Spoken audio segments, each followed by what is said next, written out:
Hey everyone, welcome to all of you. बच्चों, हम लोगों ने लास्ट क्लास में नाइट्रोजन का एनर्जी लेवल डायग्राम कंप्लीट कर लिया था, जिसमें हमने ये भी देखा था कि N2 नेगेटिव का भी किस तरीके से बनता है। मीन्स अगर कोई इलेक्ट्रॉन आके ऐड होता है या इलेक्ट्रॉन कोई रिमूव होता है, हटता है, तो वहाँ पे हम लोग एनर्जी लेवल डायग्राम किस तरीके से बनाते हैं।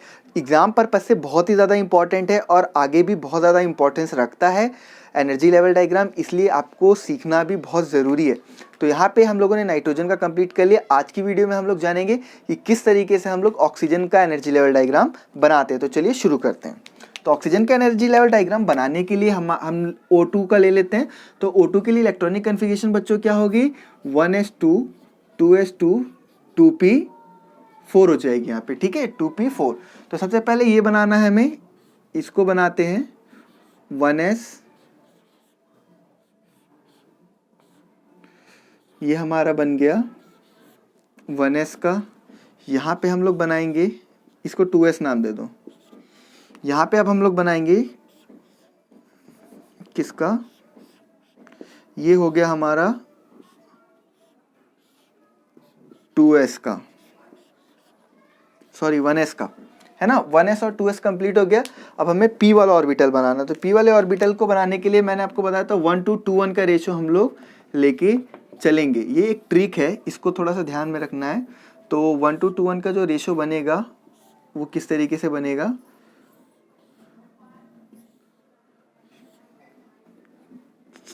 सबसे पहले ऊपर 1 बॉक्स आएगा, देन उसके नीचे 2 बॉक्सेस आएंगे,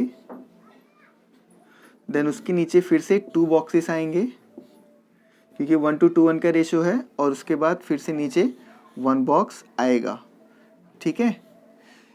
और यहाँ पे हमें क्या करना है, ये ऑर्बिटल दिखा देना, p एटॉमिक ऑर्बिटल, ये भी p, ठीक है। और ये हमारा कौन सा है, 2p है। यहाँ पे असाइन तो आप लोग करोगे, ये हमारा O, यहाँ पे भी O, यहाँ पे भी O, O O O, ठीक है, ये हमारा हो गया। तो चलिए अब इलेक्ट्रॉन भरना हम लोग शुरू करते हैं, और इसी में आज हम लोग इलेक्ट्रॉनिक कन्फिगरेशन के बारे में भी इसका देख लेंगे, किस तरीके से हम लोग मॉलिक्यूलर इलेक्ट्रॉनिक कन्फिगरेशन लिखते हैं। तो इलेक्ट्रॉन जब फिल करोगे तो यहाँ पे 1s में सबसे पहले फिल करना है, 2 इलेक्ट्रॉन है, तो यहाँ पे 1 2 1 2, तो टोटल 4 हो गए, 1 2 3 4। यहाँ पे 1 2 1 2 1 2 3 4, ये S वाले कंप्लीट। अब बात आती है P वाले पे। P में टोटल कितने हैं, 4 हैं, तो 1 2 3 और 4। देन यहाँ पे 1 2 3 एंड 4, 4 इलेक्ट्रॉन भर गए सभी में। टोटल कितने हैं, 8 हैं, तो 8 इलेक्ट्रॉन भरोगे, 1 2 3 4 5 6 7 और 8।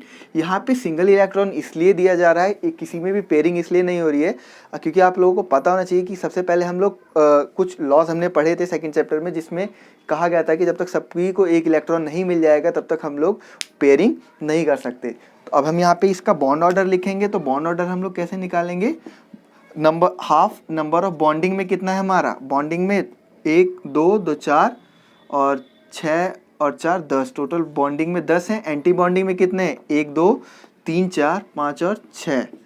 तो यहाँ पे माइनस करोगे तो 4 आएगा, और टोटल आंसर जो है बॉन्ड ऑर्डर आया आपका 2। यानी कि हम लोग को पता भी है कि ऑक्सीजन के बीच में जो बॉन्ड बनता है वो डबल बॉन्ड बनता है, तो यहाँ से बॉन्ड ऑर्डर 2 आ गया। और बात करते हैं कि पैरामैग्नेटिक बिहेवियर होगा कि डाईमैग्नेटिक। तो यहाँ पे आप देख सकते हैं साफ साफ कि 2 अनपेयर्ड इलेक्ट्रॉन बच रहे हैं, तो इसका मतलब इसका बिहेवियर जो होगा वो पैरामैग्नेटिक बिहेवियर होगा। और स्टेबल तो होगा, स्टेबल में कोई दिक्कत नहीं है, लेकिन बिहेवियर जो होगा वो इसका पैरामैग्नेटिक होगा। इसी तरीके से अगर हमें यहाँ पे बोल दिया जाता है O2 पॉजिटिव का बनाना है हमें, तो O2 पॉजिटिव का बनाने के लिए हम लोग क्या करेंगे, एक इलेक्ट्रॉन निकल जाएगा यहाँ से, एक इलेक्ट्रॉन यहाँ से निकल गया, ठीक है। यहाँ से इसको यहीं पे रहने दो, यहाँ से हम लोगों ने क्या किया, एक इलेक्ट्रॉन को निकाल दिया। तो टोटल कितना हो गया, 4 और 3 7, तो यहाँ पे 6 और यहाँ से एक इलेक्ट्रॉन चला जाएगा। तो यहाँ पे जब हम लोग बॉन्ड ऑर्डर निकालेंगे तो कितना आ जाएगा, 10 तो टोटल बॉन्डिंग में है, 2 2 4 6 4 10 तो बॉन्डिंग में। एंटी बॉन्डिंग वाला चेंज होगा, यहाँ पे एंटी बॉन्डिंग में कितने, 2 2 4 और 1 5 आ जाएगा, ठीक है। अब 5 आ जाएगा तो यहाँ पे कितना आएगा, 10 में से 5 गया 5, बॉन्ड ऑर्डर आ जाएगा 2.5। और 2 पॉइंट यानी कि पॉइंट में तो कभी बॉन्ड ऑर्डर होता ही नहीं, तो इसका मतलब ये जो मॉलिक्यूल होगा वो आपका कैसा होगा, अनस्टेबल मॉलिक्यूल होगा, ठीक है। Thank you for watching the video. I hope आप लोगों को पूरा अच्छी तरीके से समझ में आया हो। बाकी का अब हम लोग और कोई अगर प्रॉब्लम होगी तो आप कमेंट सेक्शन में पूछ सकते हैं कि किसी और का भी अगर एनर्जी लेवल डायग्राम अगर आपसे ना बन रहा हो तो कमेंट सेक्शन में पूछिए, मैं आपको बताऊंगा। और समझ में आया कि नहीं वो भी कमेंट सेक्शन में ज़रूर बताना। Thank you for watching the video.